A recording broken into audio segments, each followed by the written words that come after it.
19 جو لوگوں کو اللہ کے راستے سے روکتے ہیں اور اس میں کجی لانا چاہتے ہیں. کن پر اللہ کی لعنت ہے؟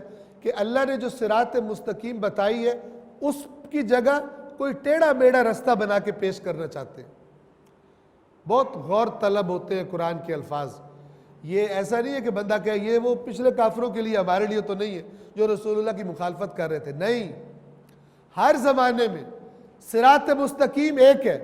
جو بھی اس میں ہیرا پھیری کرنے کی کوشش کرے گا اور مثلا عوام کے سامنے وہ ہیرا پھیری کر کے دین پیش کرے گا، اس میں شامل ہے. کیوں؟ اگر کوئی دوسرا راستہ دکھا رہا ہے صراط مستقیم، صاف صاف اللہ کی کتاب نے جو بیان کیے معیارات احکام وہ نہیں بتا رہا، یہ اصل میں صراط مستقیم سے روک رہا ہے. توجہ فرمائے، اصل میں تو کہہ رہے اس پہ چلو، اس پہ نہ چلو.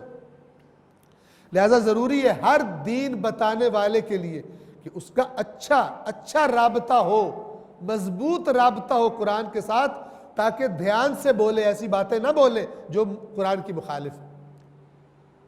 اگرچہ اس نے کسی کتاب میں حدیث کی شکل میں پڑھا ہو، اسے حق نہیں ہے کہ خلاف قرآن بات بتائے. اور اگر دین بتانا چاہتا ہے، لوگوں کو ممبر پہ بیٹھنا چاہتا ہے، تو اس کی ذمہ داری ہے کہ اچھی طرح قرآن کو پڑھ لے، تاکہ اس کے ذہن میں مفاہیم قرآن موجود ہوں، تاکہ جو بات ایسی پڑھے جو قرآن سے ٹکراتی ہوئی لگے اس کے بارے میں احتیاط کرے، تحقیق کرے.